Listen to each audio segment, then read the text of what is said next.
காஷ்மீர் தெரியுதுல்ல, நமக்காக இயேசு கிறிஸ்து வந்து பிறந்தது. எல்லாம் உண்மையை ஏற்றுக்கொண்டவர்கள் தான். சரியா, இயேசப்பா நம்பி ஏற்றுக்கொண்டு ஞானசானம் எடுக்கல நீ அப்படி ஆண்டவராக இயேசு கிறிஸ்து வந்து இந்த உலகத்துல பிறந்தது எல்லாருக்கும் மிகுந்த சந்தோஷம் உண்டாக்க நற்செய்தி சொன்னலையா. அப்ப நற்செய்தி என்ன நற்செய்தி? முதல்ல வந்து நம்ம வந்து எப்படி என்ன பண்ணாரு, பாவத்திலிருந்து நம்ம மீட்டு எடுத்திருக்காரு. சரியா, பாவத்திலிருந்து நம்ம ரட்சித்து இருக்கிறார். அதனாலதான் அவருடைய பெயர் என்ன? ரட்சகர். அவருடைய பெயர் இயேசு கிறிஸ்துடைய நாமம், இயேசு என்கிற நாமம்.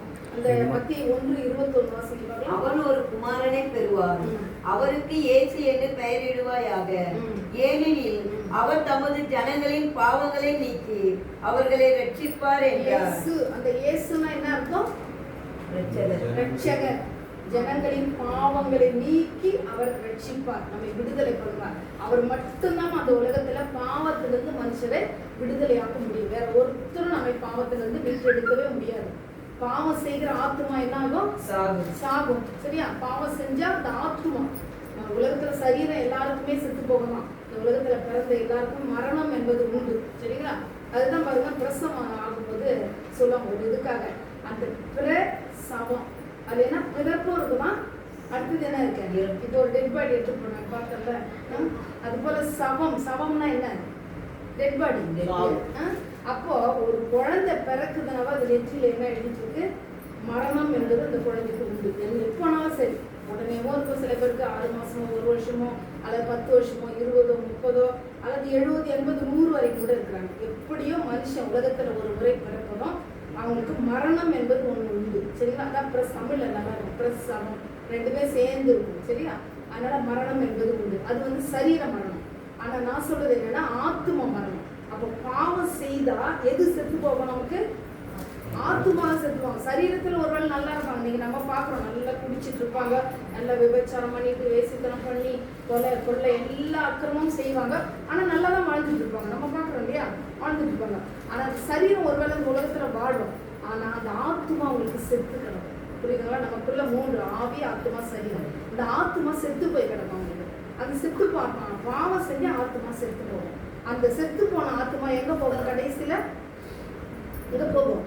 நரகத்துக்கு தான் போகும். புரியுதுங்களா? அந்த ஆத்துமாவை மீட்டெடுக்கணுமா இயேசு கிறிஸ்து வந்தாரு. எந்த ஒரு ஜாதியை ஸ்தாபிக்கவோ அல்லது நம்ம ஒரு பெரிய கூட்டத்தை ஏற்படுத்துறதுக்கோ இல்லை. கிறிஸ்துவ கூட்டம் உலகத்தில் ஏற்கனவே நிறைய தான் இருக்கு. சரியா, உலகத்திலே அதிகமான மெஜாரிட்டி யாரு? கிறிஸ்தவங்க தான். 250 கோடி இருக்கிறாங்க. புரியுதுங்களா? 800 கோடியில 250 கிறிஸ்தவங்களே இருக்கிறாங்க. கூட்டத்தை சேர்க்கணுன்ற அவசியம் நமக்கு கிடையாது. ஒவ்வொரு மனுஷனும் அந்த ஆத்துமா ரட்சிக்கப்பட்டு ஆத்துமா மீட்டு எடுக்கப்பட்டு அவங்க நித்திய ஜீவனுக்கு போகணும், பரலோக ராஜ்யத்துக்கு. அந்த ஒரு நோக்கத்துக்காக தான் நாங்களாம் இவ்வளோ பிரயாசம் எடுத்து இருக்கிற வேலையெல்லாம் விட்டு இல்லையா. எவ்வளோ காரியம் இருக்குது, அவருக்கு ஏன் வரமாங்க சொல்லுங்க. நாங்க பெற்ற சந்தோஷத்தை மற்றவங்களும் பெற்றுக்கொள்ளணும் இல்லையா. அந்த ஒரு நோக்கம் தான் கிறிஸ்தவங்கள அதுதான் இருக்கும். இந்த உலகத்தோட நம்முடைய வாழ்க்கை முடிஞ்சு போகுதுன்னா எப்படியும் வாழ்ந்துட்டு போயிடலாம். சரியா, இதோட முடியல யாருக்குமே வாழ்க்கை. மரிச்ச பிறகுதான் நமக்கு ஒரு உண்மையான வாழ்க்கையை ஆரம்பிக்கும். அதெல்லாம் புரிஞ்சுக்கணும். சரிங்களா, இந்த உலகத்துல நம்ம டெம்பரவரி தான். ஒரு வாடகை வீட்டுல நம்ம எவ்வளவு நாள் இருக்கும்? வாடகை வீடு அவங்க ஹவுஸ் ஓனர் காலி பண்ணுனா காலி பண்ணிட்டு போயிடுவோம். அப்படி ஒரு நம்முடைய சரீரம் எல்லாம் என்ன இந்த உலகத்துல ஒரு டெம்பரவரி தான். ஆனா நித்தியமா பர்மனண்டா நம்ம இருக்க போறது எங்க? பரலோகத்துல. புரியுதுங்களா? அதுதான் நம்ம சூஸ் பண்ணணும், பரலோகமா நரகமா. இந்த 2 வழி தான் ஆண்டவர் வச்சிருக்கிறார். புரியுதுங்களா? அந்த 2 வழியில தேர்ந்தெடுக்க வேண்டிய உரிமையை நமக்கு கொடுத்திருக்கிறார். ஆண்டவர் வந்து சர்வாதிகாரி கிடையாது. நம்ம அடிச்சு ஒடிச்சு திருத்தி கொண்டு அப்படி கிடையாது. நமக்கு அந்த உரிமையை கொடுத்திருக்கிறார், சுயத்தை கொடுத்திருக்கிறார், நல்ல புத்தி கொடுத்திருக்கிறார். ஒவ்வொருத்தருக்கும் நல்ல சுய புத்தி இல்லையா. அதை வச்சு நம்ம தெரிஞ்சுக்கணும். சரியா, என்னென்ன காரியம் நம்ம உண்மையான ஆண்டவர் யாரு அப்படின்னு சொல்லி நம்ம. அதனால இயேசு கிறிஸ்து எதுக்காக வந்தாரு?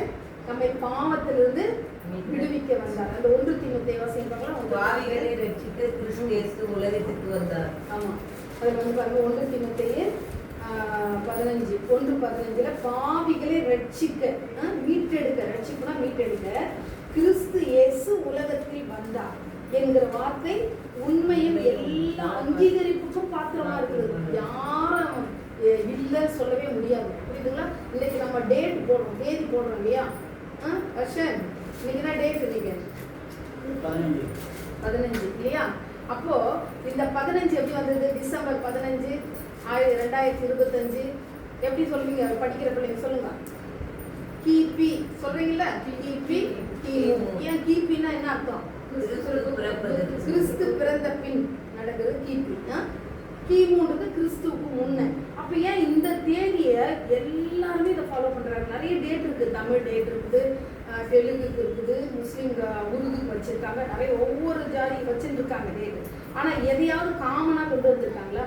நீ போலீஸ் ஸ்டேஷன்ல, கோர்ட்ல, போஸ்ட் ஆஃபீஸ்ல, எல்லா இடத்துலயும், ஸ்கூல்ல, காலேஜ்ல எல்லாம் பயன்படுத்துறது எந்த டேட்? இந்த டேட் தான். ஏன் இந்த டேட்டை ஃபாலோ பண்றாங்க? தெரியாமே ஃபாலோ பண்ணிட்டு இருக்காங்க. இயேசுவே அறியல, ஆனா இந்த டேட்டை ஃபாலோ பண்ணி இது இல்லாம எதையுமே செய்ய முடியாது இல்லையா? அப்ப இது எவ்வளவு இம்பார்ட்டன்ட் யோசிப்பாங்க. இயேசு கிறிஸ்து வந்து பிறந்த உலகத்தை கணக்கிடுறாங்க பாருங்க. அதுக்காக தான் இயேசு கிறிஸ்து வந்து பிறக்கும்போது அவங்க வந்து என்ன செய்யறாங்க, அகஸ்ட் ராயன்ற ஒரு ரோம பேர் வந்து அவன் வந்து என்ன செய்வான், உலகமெங்கும் குடிமதிப்பு, அதாவது சென்சஸ் சொல்றாங்க இல்லையா, சென்சஸ் எடுப்பதற்கு நாட்டில் உலகமெங்கும் குடிமதிப்பு எழுதப்பட வேண்டும் அவசியமான கட்டளை பிறந்தது. அப்போ அது முதலாம் குடிமதிப்பு என்று சொல்லப்பட்டிருந்தது. லூக்கா 2ஆம் அதிகாரத்தில் பாருங்க, 2:1-2 இருக்கு. அந்த அந்த குடிமதிப்பு உலகமெங்கும் அதுதான் முதலாம் குடிமதிப்பு. அதுக்கு முன்னாடி சென்சஸே எடுக்கல போல. இதான் ஃபர்ஸ்ட். அந்த ராயன் வந்து முதலாம் குடிமதிப்பு உண்டாரு. ஏன் அந்த சென்சஸ் எடுத்தாங்க தெரியுங்களா? யாருக்காவது இது வரைக்கும் கேள்விப்பட்டிருக்கீங்களா? ஏன் அந்த சென்சஸ் எடுக்கணும்? அது பாருங்க, அந்த காரணம் என்னன்னா, இப்போ இயேசு கிறிஸ்து எங்க வந்து பிறப்பாருன்னு தீர்க்க தரிசனம் எழுதப்பட்டிருக்குது, பெத்லகேம் இல்லையா? அது நம்ம நேத்தெல்லாம் வாரமெல்லாம் பார்த்தோம். மீகா 2:5-2 இருக்கு இல்லையா? எப்பிராத்தா எனப்பட்ட பெத்லகேம், பெத்லகேம் 5:2 பெத்லகேம், அந்த எப்பிராத்தா எனப்பட்ட பெத்லகேம் தான் இயேசு கிறிஸ்து வந்து பிறக்கணும்னு தீர்க்க தரிசனம் எழுதப்பட்டிருக்குது. ஒரு ஊருமா, அதாவது இஸ்ரேல்ல ஒரு ஊர் இருக்குது பெத்லகேம்ன்ற ஊர். அந்த ஊர்ல தான் ஆண்டவர் பிறக்கணும். ஏன்னா அது தாவீதின் ஊர் இல்லையா? ஸோ அந்த இடத்துல இயேசு கிறிஸ்து பிறக்கணும்னு எழுதப்பட்டாச்சு தீர்க்க தரிசனம். அதுக்கு அந்த ஆனா இந்த மரியாளும் யோசேப்பும் எங்க வாழ்ந்துட்டு இருந்தாங்க தெரியுமா உங்களுக்கு? சொல்லுங்க பார்க்கலாம். எங்க வாழ்ந்துட்டு இருந்தாங்க? அவங்க வீடு எங்க இருந்தது பாருங்க. அந்த லூக்கா 2:5 பாருங்க. கலிலேய நாட்டில் உள்ள நாசரேத் ஊரிலிருந்து யூதேயா நாட்டில் உள்ள பெத்லகேம் என்னும் தாவீதின் ஊருக்கு போனாங்க. அப்ப இவங்க இருந்தது எந்த இடத்துல? நாசரேத். கலிலேயா நாட்டில் உள்ள நாசரேத் என்ற ஒரு ஊர். சரியா? அந்த ஊர்ல தான் இருக்கிறாங்க. ஆனா இவங்க குழந்தை பிறக்க வேண்டிய இடம் வந்து யூதேயா நாட்டுல பெத்லகேம். சரியா? இது வந்து தீர்க்க தரிசனம் எழுதப்பட்டிருக்குது. யோசேப்புக்கும் தெரியாது, மரியாளுக்கும் தெரியாது இந்த காரியமெல்லாம். ஆனா கர்த்தர் எப்படி நடத்துறாரு பாருங்க. ஏன் அவங்க அங்கிருந்து கிட்டத்தட்ட நான் கூகுள்ல செக் பண்ணி பார்த்தேன், கிட்டத்தட்ட 100 மைல் ஆகுது அவங்க. எத்தனை? கிட்டத்தட்ட 100 கிலோமீட்டர்.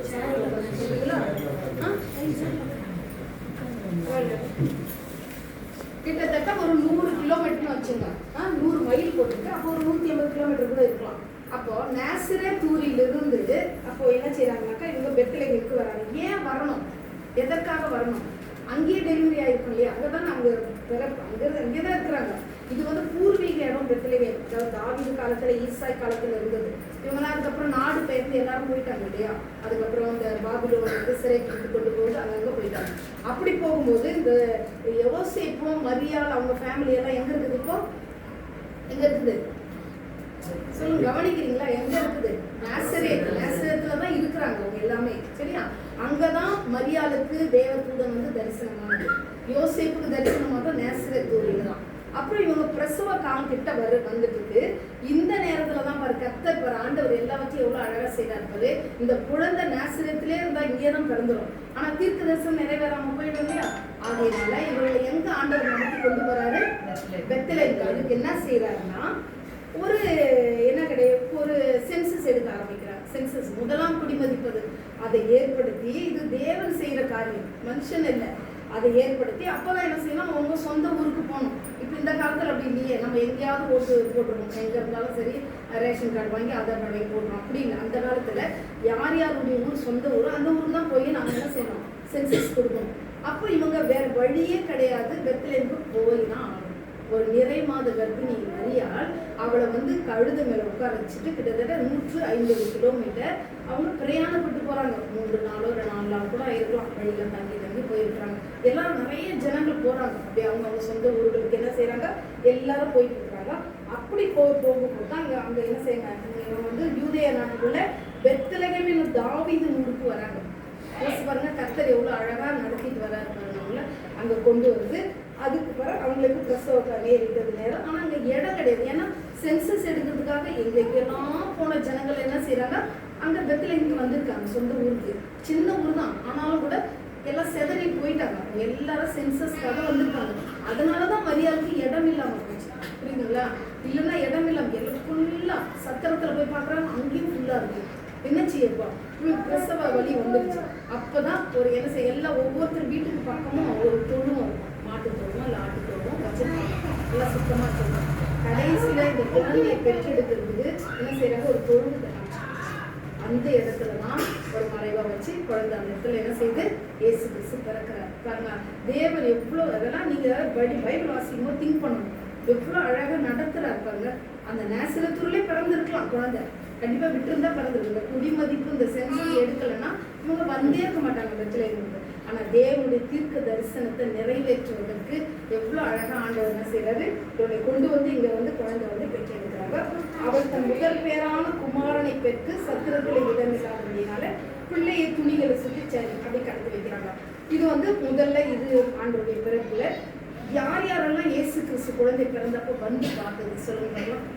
யார் யாரு ஃபர்ஸ்ட் யார் மேய்ப்பர், சரியா? ஃபர்ஸ்ட் டே மேய்ப்பர் பாக்குறாங்க. அதன் பிறகு சாஸ்திரிகள் கிட்டத்தட்ட 2 இயர்ஸ் கழிச்சு தான் வராங்க. நிறைய காரியங்கள்லாம் பார்க்கலாம். அது அடுத்தது இடையில சிமியோனும் அண்ணாலும் பாக்குறாங்க இல்லைங்களா? அவங்க பார்க்கல, அவங்க இடத்துக்கு குழந்தைய தூக்கிட்டு போறாங்க. அந்த தேவாலயத்துக்கு தூக்கிட்டு போறாங்க. அது கிட்டத்தட்ட ஒரு 40 டேஸ்க்கு அப்புறம் தான் அந்த தேவாலயத்துக்கு போறாங்க. ஏன்னா அது வேதத்துல சொல்லப்பட்டது, அந்த சுத்திகரிப்பின் நாட்கள் நிறைவேறின பிறகுதான் தேவாலயத்துக்கு போகணும். அந்த காலத்துல ஆண் குழந்தை பெற்றெடுத்தா சுத்திகரிப்பு நாள் எவ்வளவு நாள், 40 டேஸ். புரியுதுங்களா? லேவியராகும் 12:4 வாசிங்க.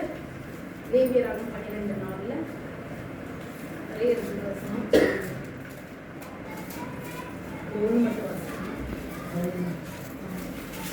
பின்பு அவள் 33 நாள் தன் உதிர சுத்திகரிப்பு நிலையிலே இருந்து சுத்திகரிப்பின் நாட்கள் நிறைவேறும் அளவும் பரிசுத்தமான யாதொரு வஸ்துவை தொடவும் பரிசுத்த ஸ்தலத்துக்குள் வரவும் கூடாது. பெண் பிள்ளையை பெற்றாளானால் அவள் 2 வாரம் அதெல்லாம் போட்டோம். இப்போ ஆண் பிள்ளையை பெற்றா 40 நாள் 40வது நாள் இவங்க தேவாலயத்துக்கு போகணும். அதுக்கு முன்னே போகக்கூடாது தேவாலயத்துக்கு, சரிங்களா?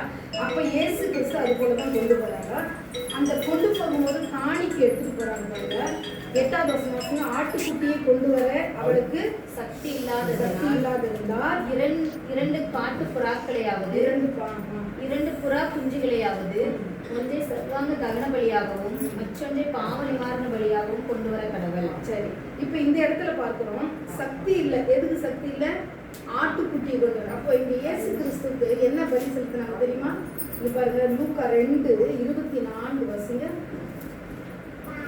கர்த்தருடைய நியாய பிரமாணத்தில் சொல்லி இருக்கிறபடி ஒரு ஜோடு காட்டுப்புறாவையாவது 2 புறா குஞ்சுகளையாவது பலியாக செலுத்தவும் அவரை எருசலேமுக்கு கொண்டு போனாங்க. இவங்க அப்ப இந்த இயேசு கிறிஸ்துடைய குடும்பம் எப்படிப்பட்ட குடும்பம்? ஈவன் ஒரு ஆட்டுக்குட்டியை கூட வாங்கி பலி செலுத்த முடியாத ஒரு குடும்பம். அவ்வளவு ஏழ்மை, அவ்வளவு கஷ்டத்துல உள்ளவங்க தான் இங்க என்ன பண்றாங்க, 2 புறா குஞ்சுகளை கொண்டு போறாங்க. ஒரு ஜோடு காட்டுப்புறாவும் 2. எவ்வளவு ஏழ்மை பாருங்க. அதான் ஏழ்மை கோலத்துல இயேசு கிறிஸ்து பிறந்தது, சரிங்களா? அப்ப அவ அந்த மாதிரி கொண்டு போய் அவரை அந்த இடத்துல அதெல்லாம் பலி செலுத்தி, ஏன்னா பழைய ஏற்பாட்டின் படி தான் இயேசு கிறிஸ்து வந்தது, பழைய ஏற்பாட்டு இருக்குது, அதனால பலி செலுத்தி இருக்கிறாங்க. இந்த காரியங்கள்லாம் பார்க்கும்போது அதன் பிறகுதான் என்ன செய்றாங்க, அந்த இடத்துலதான் சிமியோன் அவரை பார்த்து சொல்றாரு, என்னன்னா உங்களுடைய ரட்சியத்தை என் கண்கள் கண்டது. ஒரு ஏழை குடும்பம் எவ்வளோ பெரிய பெரிய ஐஸ்வரங்கள் பணக்காரங்களாம் ஆடு மாடெல்லாம் கொண்டு வந்து பலி செலுத்த வந்திருப்பாங்க. பணம் மூட்டைகளை கட்டி கொண்டு வந்து என்ன பண்ணுவாங்க, காணிக்க கூட வந்திருப்பாங்க. இன்னைக்கு போறாங்கல்ல எவ்வளோ எல்லா இடத்துலலாம் பணத்தை கொண்டு போய் அப்படியே கொட்டுறாங்க. ஆனா இந்த ஒரு இயேசு கிறிஸ்து சொல்லுவாரு, ஒரு ஏழை விதவை 2 பைசா கொண்டு காணிக்க பெட்டியில போட்டா பத்தியா, அதை ஆண்டவர் சொல்லுவார். எல்லார காட்டிலும் இந்த ஏழை காய் தான் என்னது அதிகமா போட்டாங்க ஆண்டவர் சொல்லுவார். புரியுதுங்களா? அப்போ இங்க இயேசு கிறிஸ்து பார்த்தீங்கன்னா இவருக்காக செலுத்தப்பட்ட பலி எப்படிப்பட்ட பலி? ஒரு காட்டு புறாவையும் புறா குஞ்சு. அந்த அளவுக்கு ஏழ்மை நிலைமை கருதாக நம்ம பார்க்கிறோம். அவர் ஆனா அப்படிப்பட்ட நிலைமையில் இருந்த இயேசு கிறிஸ்துவை சிமியோன் சொல்றாரு பாரு, உங்களுடைய ரட்சணியத்தை என் கண்கள் கண்டது. இவ்வளவு பாருங்க ஆச்சரியமா, இவ்வளவு ஒரு தீர்க்க தரிசனமான வார்த்தைகளை இங்க சொல்றதை நம்ம பார்க்கணும். மூன்றாவது வந்து பார்த்தது யார் சொன்ன நானு? சாஸ்திரிகள். சரியா? அவங்க 3 பேரும் போடல பைபிள்ல. ஆனா அவங்க கொண்டு வந்த கிஃப்ட் பாத்தீங்களா, அந்த கிஃப்டை வச்சு 3 சொல்லலாம் அப்படி ஒரு வேலை. சரி, அந்த மத்திய 2:11 வாசிங்க. அவர்கள் அந்த வீட்டுக்குள் பிரவேசித்து பிள்ளையும் அதன் தாயாகிய மரியாதையும் கண்டு சாஷ்டாங்கமாய் விழுந்து அதை பணிந்து கொண்டு தங்கள் பொக்கிஷங்களை திறந்து பொன்னையும் தூப வர்க்கத்தையும் வெள்ளை போலத்தையும் அதற்கு காணிக்கையாக வைத்தார்கள். இந்த இடத்துல பாருங்க, இந்த சாஸ்திரிகள் வராங்க. கிழக்கு பகுதியிலிருந்து பாபிலோன்ல இருந்து வந்தாங்கன்னு சொல்றாங்க. சரி, என்னன்னு தெரியல, கிழக்கு பகுதியிலிருந்து வராங்க. வந்த உடனே அவங்க நான் ஒரு நட்சத்திரத்தை கண்டு இயேசு கிறிஸ்து பிறந்த இடத்துக்கு வராங்க. தெரியாம ஏரோது ராஜா எருசலேமுக்கு போயிடுறாங்க. பிறகு நட்சத்திரம் காணப்பட்ட அதெல்லாம் வந்து வராங்கன்னு வச்சுக்கோங்க. அப்போ அவர்கள் அந்த வீட்டுக்குள் பிரவேசித்து எந்த இடத்துல இருக்கிறாங்க சொல்லி பார்க்கலாம். இன்னும் இதுல மாட்டு தொழுவத்திலே உட்காந்துட்டு இல்லை. 2வது வருஷம் இது, புரியுங்களா? அதனால இவங்க நேசரத்துக்கு வந்துட்டாங்க. வந்துட்ட பிறகு அந்த வீட்டுக்குள்ள அவங்க இருந்த வீடு, சில பேர் அந்த மேஞ்சர் சீன்லேயே வச்சுதான் எல்லாமே இது காமிப்பாங்க. ஆனா நம்ம படிக்கும்போது பார்த்தீங்கன்னா அவர்கள் அந்த வீட்டுக்குள் வீடு இது வந்து மாட்டு தொழுவும் கிடையாது, இல்லை சத்திரத்தின் முன்னணி கிடையாது. அந்த வீட்டுக்குள்ள பிரவேசித்து பிள்ளையையும் அதன் தாயாகி மரியாதையும் என்ன சாஷ்டாங்கமா இருந்து பணிந்து கொண்டாங்களா சொல்லுங்க? கண்டு 2 பேரையும் கண்டுதான் பாக்குறாங்க தான், சரியா? ஆனா சாஷ்டாங்கமாய் விழுந்து என்ன அதை பணிந்து கொண்டு, புரியுதுங்களா? அதை அப்படின்னு போது யாரு? இயேசு கிறிஸ்து மட்டும்தான். நல்லா புரிஞ்சுக்கணும் படிக்கும் போது. நம்ம சாஷ்டாங்கமாய் விழுந்து அதை இயேசு கிறிஸ்து மட்டும்தான் தொழுது கொண்டாங்க. அந்த இடத்துல அவங்க வந்து மரியாதை தொழுது கொள்ளவே இல்லை. இன்னைக்கு கிறிஸ்டியானிட்டி இத்தனை காலம் வளர்ந்துருவா, இன்னும் கூட மரியாதை என்ன செய்யறாங்க? வணங்கிட்டு இருக்கிறாங்க. சிலை வச்சு வணங்கிட்டு பூஜை பண்ணிட்டு இதுக்கெல்லாம் இருக்காங்க. அதெல்லாம் தவறான காரியங்கள், சரியா? வேதத்தின்படி பார்த்தா மரியாதை நம்ம தெய்வ ஸ்தானத்துல கொண்டு வருகிறாங்க, சரிங்களா? ரெஸ்பெக்ட் பண்ணலாம். ரெஸ்பெக்ட் கூட மறிச்சவங்களுக்கு நம்ம என்ன ரெஸ்பெக்ட் பண்றதுன்னு தெரியல. ஆனா இயேசு கிறிஸ்துவை மட்டும்தான் தொழுது கொள்ளணும். அந்த நாளே சாஸ்திரிகள் அவ்வளவு ஞானத்தோடு செஞ்சாங்க பாருங்க. பணிந்து கொண்டு அவங்க செஞ்ச காரியத்தை நம்ம பாருங்க, தங்கள் பொக்கிஷங்களை திறந்து. சும்மா சேர் எடுத்துக்கிறீங்களா? இந்த சாயப்படுகிறாங்க. அவங்க கொண்டு வந்து கொடுத்த அந்த 3 கிஃப்ட் இருக்கு பாத்தீங்களா, அதை மட்டும் நான் சொல்லி முடிச்சிடுறேன் கொஞ்ச நேரம், ஒரு 5 மினிட்ஸ்ல. அதாவது அந்த குழந்தையை பணிந்து கொண்டு தங்கள் பொக்கிஷங்களை திறந்து என்னென்ன கொடுத்தாங்க சொல்லுங்க? பைபிள் பாருங்க. பொன்னையும் தூப வர்க்கத்தையும் வெள்ளை போலத்தையும். அதனுடைய அர்த்தத்தை நான் சொல்லிட்டு முடிச்சிடுறேன். அதாவது பொண்ணை கொண்டு வந்து கொடுத்தாங்க குழந்தைக்கு. ஒரு குழந்தை, சரியா? ஒரு 1 year 2 years குழந்தைக்கு பொண்ணு கொண்டு வந்து கொடுங்க. அது என்ன அர்த்தம்னா, இவங்க வந்து சொந்தமும் கிடையாது, தூர தேசத்துலேருந்து வராங்க. ஆனா அவர்கள் மானசாஸ்திரிகள், அவர்கள் வந்து ஞானம் உள்ளவர்கள். அவர்கள் என்ன செய்யறாங்கன்னா பொண்ணு, அதாவது என்ன அர்த்தம், இது ஒரு 3 காரியம் நான் சொல்றேன். பொன் வந்து ஒரு ராஜரீகத்தை குறிக்கும். அப்ப இந்த குழந்தை வந்து ஒரு சாதாரண குழந்தை கிடையாது. இந்த குழந்தை எப்படிப்பட்ட குழந்தை? ஒரு ராஜாதி ராஜா, அதாவது இஸ்ரவேலை ஆள போகிறவர். நம்ம பார்க்கலாம் இல்லையா? பெத்லகேமே யூதாவில் சிறியதுல இஸ்ரவேலை ஆள போகிறவர், சரியா? அப்போ ஒரு ராஜா தானே ஒரு ராஜ்யத்தை ஆள முடியும். அப்போ அந்த ஒரு காரணத்துக்காக தான் என்ன செய்யறாங்க, பொண்ணை கொண்டு வந்து அவங்க என்ன செய்யறாங்க, காணிக்கையாக கொடுக்குறாங்க, சரிங்களா? 1. 2வது பார்த்தீங்கன்னா என்ன கொடுக்குறாங்க? 2வது என்ன? தூப வர்க்கம் எதற்கு பயன்படுத்துவாங்க சொல்லுங்க? ஆராதனைக்கு, சரியா? பழைய ஏற்பாடுலாம் தூப வர்க்கம் போட்டு தான் ஆராதனை செய்ய யூஸ் பண்ணாங்க. ரொம்ப காஸ்ட்லி இந்த காரியம். அது எப்படி ப்ரிப்பேர் பண்றதெல்லாம் நமக்கு வேதத்தில் இருக்குது, சரியா? எல்லாமே எழுதப்பட்டிருக்கு. ஒண்ணு கூட எல்லா காரியமும் இருக்கு. அப்ப தூப வர்க்கத்தை எதுக்கு நான் குழந்தை கொண்டு வந்துடணும்? ஒரு குழந்தையை பார்க்க வர்றாங்க. நம்மலாம் ஒரு குழந்தை பர்த்டேக்கு போனா என்ன செய்வோம்? ஏதாவது ஒரு ட்ரெஸ் வாங்கிட்டு போவோம், இல்லை குழந்தைக்கு தேவையான பொருளை வாங்கிட்டு போவோம், இல்லையா? அந்த குழந்தைக்கு என்ன தேவையோ அதை தான் வாங்கிட்டு போவோம். ஆனா இங்க தூப வர்க்கத்தை எதுக்கு அவங்க அப்போ அவர்களுக்கு ஞானம் உள்ளவர்கள். அவர்கள் வந்து இந்த குழந்தை வந்து சாதாரண குழந்தை கிடையாது. இது வந்து ஆராதனைக்கு உரியவர். இவர்தான் ஆராதனைக்கு உரியவர் என்பது நல்ல ஆண்டவர் ஒருவேளை அவரோட பேசியிருப்பாங்க. ஏன்னா பேசிதானே கொண்டு வராரு. இங்க தூர இடத்துல வந்து இந்த இடத்துல ஒரு தேவ குழந்தை பிறந்திருக்குன்னு சொல்லிட்டு அப்ப அவங்க கொண்டு வந்த பொருள் வந்து பார்க்கும்போது இவர் ராஜாதி ராஜா என்பது தெரியுது. அடுத்து ஆராதனைக்கு உரியவர், இவர் மட்டும்தான் ஆராதனைக்கு உரியவர் என்று சொல்லி அர்த்தம் கொள்ளும் அந்த தூப வர்க்கத்தை கொண்டு வராங்க. மூன்றாவது என்ன கொடுக்குறாங்க பாருங்க, வெள்ளை கோலம். வெள்ளை கோலம் எதுக்கு யூஸ் பண்ணுவாங்க தெரியுமா? டெட் பாடிக்கு யூஸ் பண்ணுவாங்க தெரியுங்களா? இயேசு கிறிஸ்து பிறந்தப்ப கூட இந்த வெள்ளை கோலத்தும் கறி மலை என்னமோ சொல்லுவாங்க, அதெல்லாம் கொண்டு வந்து தானே போடுறாங்க வெள்ளை கோலத்தெல்லாம் சொல்லிட்டு. இப்போ வெள்ளைக்கல் பரணியை கூட உடைத்து கொடுத்தாங்க இருக்கு இல்லையா, அதெல்லாம் இந்த சம்மந்தப்பட்டலாம். அப்போ ஒரு டெட் பாடிக்கு யூஸ் பண்ற ஒரு திங்ஸை கொண்டு வந்து யாராவது குழந்தைங்க தருவாங்களா? யோசிப்பாங்க. அப்போ என்ன நோக்கம் இந்த வெள்ளை கோலம்ன்றது? இவர் வந்து மரிக்க போகிறார், மரணத்துக்கு ஏதுவானவர். இந்த உலகத்துல வந்து மனுஷர்களுக்காக பாவிகளுக்காக என்ன செய்ய போறாரு? மரிக்க போகிறார் என்று ஒரு அர்த்தம் கொள்ளும் அந்த பொருளை கொண்டு வந்து இவங்க ப்ரிப்பேர் பண்ணி கொண்டு வராங்க பாருங்க. எல்லாமே தூர இடத்துல வழியிலலாம் வாங்கிட்டு வரல, இவங்க இருக்கிற இடத்துல இருந்து பாபிலோன்ல இருந்து அது எல்லாவற்றையும் ப்ரிப்பேர் பண்ணி அப்ப கர்த்தர் இவர்களோடு கூட பேசி இருக்கிறார் தெளிவா அதெல்லாம் என்னென்ன செய்யணும். அப்ப இந்த 3 காரியம் இது பார்க்கும்போது அவர் ராஜா என்பதும் ஆராதனைக்குரியவர் என்பதும் வெள்ளை கோலம் வந்து மரணத்துக்கு, இது இப்படி கூட சொல்லலாம். அதாவது மரணத்துக்குரியவர்னா ரட்சகர், இயேசு ரட்சகர்னு சொல்லலாம் இயேசு. அடுத்தது வந்து ஆராதனைக்குரியவர்னா கிறிஸ்துன்னு சொல்லலாம் அந்த இதுக்கு, சரிங்களா? அடுத்தது வந்து பொன் வந்து கர்த்தரை குறிக்கும், அந்த ராஜ்யத்துவம் அது அந்த காரியம், அது கூட கர்த்தராக இயேசுக்கு சொல்லி அர்த்தம் கூட சொல்லலாமா? சரி, இப்படி இந்த 3 கிஃப்ட் கொடுத்து அவர்கள் தேவன் என்ன செய்யறாங்க? பணிந்து கொள்றாங்க. எவ்வளவு நம்ம இத்தனை காலம் ஆயிட்டு, அவங்க ஆக்சுவலா லிட்டரலா குழந்தைய தான் பாக்குறாங்க அவங்க. ஆனா அப்பவுமே அவங்களுடைய கண்கள், அவங்களுடைய தரிசன கண்கள் எப்படி இருந்தது? இவர் வந்து கர்த்தராகிய இயேசு கிறிஸ்து, இவர் வந்து பெரிய ராஜாதி ராஜா, இவர் வந்து ஆராதனைக்குரியவர், இவர் ரட்சகர் என்பது அவனுடைய கண்கள் திறக்கப்பட்டு அவங்க அந்த காரியத்தை செய்யறாங்க. ஆனா இன்னைக்கு 2025 வருஷம் ஆயிட்டு கூட இன்னும் கூட நம்ம குழந்தைய வருஷம் பெத்தலைகள் வந்து டிசம்பர் ஆனவொன்னா ஆரிராரோ பெத்தலையில் பிறந்தவரை அப்படி குழந்தையா தான் இன்னைக்கு நம்ம ஆராதிச்சுட்டு இருக்கிறாங்க. குழந்தை சீனை வச்சுட்டு இன்ஃபேக்ட் ஜீசஸ் எல்லாம் பார்த்தீங்கன்னா அப்படியே குழந்தையாவே அவர் வந்து ஒரு ராஜாவா பார்க்கணும். நம்ம ஒரே முறை தான் அவர் வந்து பிறந்தது, சரிங்களா? அவருடைய கண்கள் எப்படி பார்க்கணும்? ராஜாவை மகிமை பொருந்தியதா பார்க்கணும்னு இருக்கு. இன்னும் கூட நம்ம குழந்தையா இருக்க, நம்ம ஆண்டவராக இயேசு கிறிஸ்து வரப்போகிறாரு, சரியா?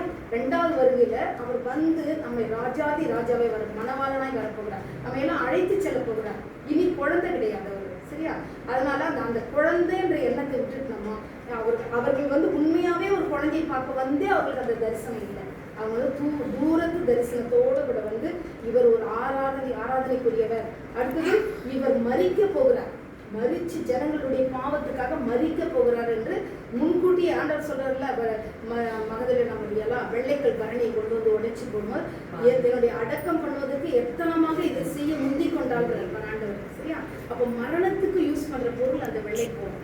ஆனா அவளுக்கு முன்னாடி இந்த சாஸ்திரிகள் பேபியா இருக்கும்போதே கொஞ்சம் கொடுத்துட்டாங்க. இதெல்லாம் வேதத்துல அவ்வளவு அர்த்தங்கள் எழுதி இருக்குது, சும்மா கிடையாது. ஆவியானவர் எல்லாத்தையும் நமக்கு விளக்குவார் படிக்க படிக்க படிக்க, சரிங்களா? அதனால நம்முடைய கண்கள் எப்படி பார்க்குது ஆண்டவர்? இன்னும் குழந்தையா இருக்கும். இல்லை சில பேர் சிலுவையில அறையப்பட்டவரா அப்படியே ரொம்ப பரிதாப நிலைமையிலே குட் ஃப்ரைடே ஆனாக்கா அப்படியே அழுதுட்டு அவரை சிலுவையில வருஷம் குழந்தை சிலுவையில அறுத்து குழந்தை சிலுவை, இப்படி கிடையாது. நாம இனி தேவன் வந்து மணவாளனா வரப்போகிறார், அந்த ஒரு நோக்கம் தான் நமக்கு இருக்கும். அவர் ராஜாதி ராஜாவா வரப்போகிறார், இந்த உலகத்தை நியாயம் தீர்க்க வரப்போகிறார், இந்த உலகத்துல 1000 வருட அரசாட்சியை ஸ்தாபிக்க போகிறார். எல்லாம் வேதத்துல எழுதப்பட்டிருக்கு. இதில் எழுதப்பட்ட முழு வேதமும் நடந்துச்சு. இன்னும் கடைசியில இன்னும் ஒரு 20 பக்கம் மட்டும்தான் நடக்காம இருக்குது. அதனால இயேசு கிறிஸ்து இப்போ நம்ம கிறிஸ்துமஸ் நாட்கள்ல அவரை நினைவு கூறுறோம், ஓகே. ஆனாலும் கூட நம்முடைய எண்ணமெல்லாம் எப்படி இருக்கணும்? தேவன் ராஜாவாக இருக்கிறார், ரட்சகரா இருக்கிறார், நமக்காக அவர் நாம் ஆராதிக்க தகுதியுடையவர். அது அதை எண்ணி நாம் கர்த்தரை ஸ்தோத்திரிப்போம். கர்த்தர் தமிழ் வசனங்களை ஆசீர்வதிப்பார்.